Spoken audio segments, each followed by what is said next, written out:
है कि हर आदमी आप में से अलग-अलग माइंडसेट का है, अलग-अलग साइकोलॉजी का है, अलग-अलग कैपेबिलिटी का है। तो सब लोग कॉमन तरीके से जब पढ़ते हैं ना, सबका डिमांड एकदम अलग-अलग रहता है कि सर हमको तो ऐसे नहीं, ऐसे करो, ऐसे करो, ऐसे करो, दिस करो, सर ये कराओ, बेसिक कराओ, सर एडवांस कराओ, बहुत सारे क्वेश्चन कराओ, सर कांसेप्ट कराओ, सर जेईई मेन करा दो, सर नीट करा दो, सर क्वेश्चन प्रैक्टिस करा दो, सर उसका ये करा दो, सर धीरे करा दो, तेज करा दो। उसमें क्या होता है कि क्लास में तो मुझे सबको एक साथ लेके चलना है। आप बुरा मत मानिए, लेकिन आप होम ट्यूशन नहीं पढ़ रहे हैं मेरे से। और आप सिर्फ अपने अकॉर्डिंग सोचते हैं, जो सोचना चाहिए और 100% सही है। आप एकदम अपने अकॉर्डिंग सोचिए और अपने फायदे की बात ही हमेशा सोचिए। सेल्फिश जब तक नहीं बनेंगे, आपका फायदा नहीं होगा। लेकिन मुझे किसके लिए सोचना है? सबके लिए सोचना है। जब सबके लिए सोचना है, तो मुझे सबके हिसाब से चलना पड़ेगा। अगर मैं बहुत लेवल अप कर रहा हूं, तो रीजन है ना भाई, क्योंकि पेपर 2025 का टफ आया था, तो मुझे उस लेवल के कराने पड़ेंगे चीजें। 2024 में मैं नहीं कराई, इतना इतना ज्यादा डिटेल में 2 4 10 चीजें नहीं कराई। फिर सिलेक्शन फिर भी हुआ। सिलेक्शन जितना ना कराऊंगा तो भी होगा। लेकिन जितना क्वेश्चन प्रैक्टिस ज्यादा करोगे, जेईई मेन कर लोगे, एडवांस कर लोगे, तो फायदा हो। कुछ बच्चे कह रहे एडवांस कराओ, कुछ बच्चे कह रहे नहीं कराओ, मुझे दोनों को देखना है। कुछ बच्चे कह रहे सर जेईई मेन के सारे क्वेश्चन करा दो, कुछ बच्चे कह रहे सर नहीं, हमको तो सिर्फ नीट करना है। सर बहुत सारा क्वेश्चन कराओ, नहीं सर कम कराओ, सर रिकॉर्डेड दो, सर लाइव करो, सर ये करो। तो देखो, हमें थोड़ा बहुत कंप्रोमाइज करना पड़ेगा, ठीक है। और रिकॉर्डेड लेक्चर में क्या हो रहा है ना, तुम इमेजिन कर रहे हो एक दिन में तुम 50-50 क्वेश्चन कर रहे हो। 50-50 क्वेश्चन, 40-40 क्वेश्चन तुम एक दिन में निपटा रहे हो। भाई ये बहुत बड़ी बात है। सीख रहे हो, नया रोज सीख रहे हो। अच्छा, होमवर्क में मैंने 19 क्वेश्चन दिए थे, 3 तो तुमको करने नहीं थे। अगर तुमने 15 कर लिए तो 100% होमवर्क कर लिया। कितना फायदा हुआ तुमको होमवर्क से, देखो। नहीं, थोड़ा टाइम ज्यादा लगा। ड्यूरेशन ज्यादा क्यों ले रहे हो सर, हमको बताओ। तुमको बताओ, क्योंकि मैं ज्यादा पढ़ा रहा हूं तो ड्यूरेशन ज्यादा ले रहा हूं। तो ज्यादा क्यों पढ़ा रहे हो? पढ़ना जरूरी है। तुमको नहीं पढ़ना है तो तुम अपने दिमाग से 2 4 चीजें छोड़ देना बीच बीच में।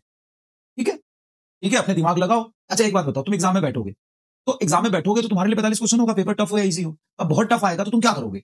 ऐसा तो नहीं है कि तुमसे एनटीए पूछेगा, अच्छा बेटा तुमको थोड़ा थोड़ा सीधा सिलेक्शन चाहिए, तुमको 40 से करना ना, लो तुम 40 क्वेश्चन लो। नहीं बोलेगा ना, बड़ा लॉजिकल दिमाग लगाओ। क्या तुम एनटीए में नीट में बैठोगे, तुमको सिर्फ 40 क्वेश्चन ही करना है, तुमको सिर्फ 38 क्वेश्चन ही करना है, सिर्फ गवर्नमेंट कॉलेज में जाना है, ठीक है। तो क्या एनटीए बोलेगा कि लो तुमको सिर्फ 38 चाहिए, लो 38 क्वेश्चन लो, ये करो, बाकी लोग बात बात का करेंगे? नहीं ना, तुमको भी सारा क्वेश्चन देगा। उसी तरीके से अपना दिमाग खोलो। मैं तुमको कंटेंट सारा दूंगा, तुमको सारा देखना पड़ेगा। अब तुम अपने हिसाब से चीजों को सेलेक्ट करो और अवॉइड करो।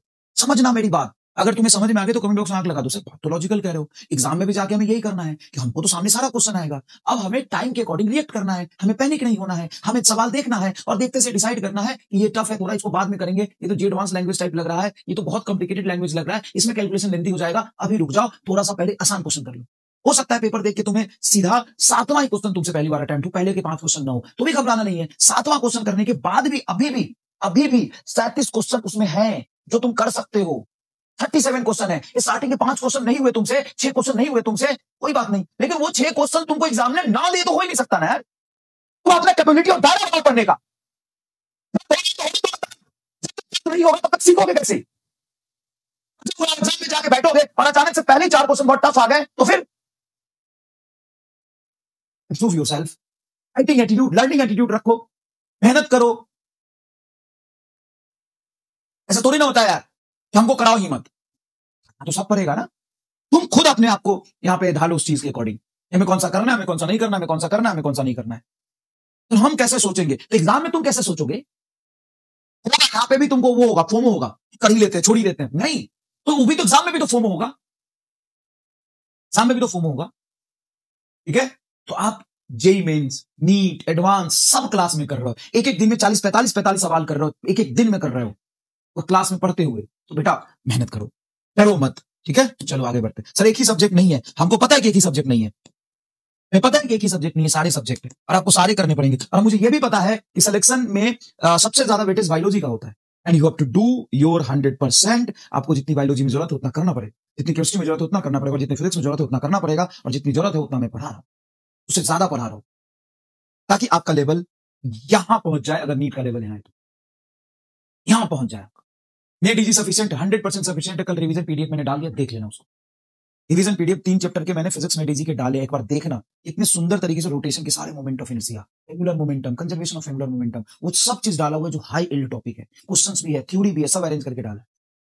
इतना हो रहा है उतना कर रहा हूं ना, बताओ। यस, एक कमेंट वगैरह, life is not easy, we have to make it easy. Yes true, life is not easy, exactly बेटा, हमें उसको आसान बनाना पड़ेगा। थोड़े समय है, करिए, मेहनत करिए, और कर रहे हैं आप। मैं कहां कह रहा हूं मना कभी नहीं कर रहा हूं, तुम मेहनत बहुत कर रहे हो। शायद तुमसे नहीं भी हो रहा होगा, शायद तुमको बर्डन लग रहा होगा, शायद तुम हार रहे होगे, लेकिन रुको, थोड़ा सा अपने आप को संभालो, गहरी सांस लो, और ये सोचो कि तुम्हारे पास और कोई ऑप्शन नहीं है दिन रात मेहनत करने के लिए। और अगर तुम इस फेज को इस सोच के साथ और इसी मेहनत के साथ निकल लिए, तो मैं लिख के देता हूं, तुम सक्सेसफुल हो जाओ। लाइफ में बहुत आगे जाओगे, इतना आगे जाओगे ना, इतना सक्सेसफुल हो जाओगे ना कि उस समय याद करोगे कि तुम डॉक्टर बने ना बने मुझे नहीं पता, लेकिन तुम लाइफ में सक्सेसफुल जरूर होगे। और सक्सेसफुल का मतलब सिर्फ डॉक्टर नहीं होता। लाइफ में बहुत अच्छा करोगे अगर तुम इस फेज को इस मेहनत से निकाल लिए तो, क्योंकि यहाँ पे सिर्फ आप नीट की तैयारी नहीं कर रहे हैं, आप मेहनत करना सीख रहे हैं, टाइम मैनेज करना सीख रहे हैं, आप प्रेशर झेलना सीख रहे हैं, आप पैनिकनेस को कंट्रोल करना सीख रहे हैं, आप इमोशंस को कंट्रोल करना सीख रहे हैं, आप लाइफ की जो रियलिटी है उसको सीख रहे हैं, हर चीज को सीख रहे हैं।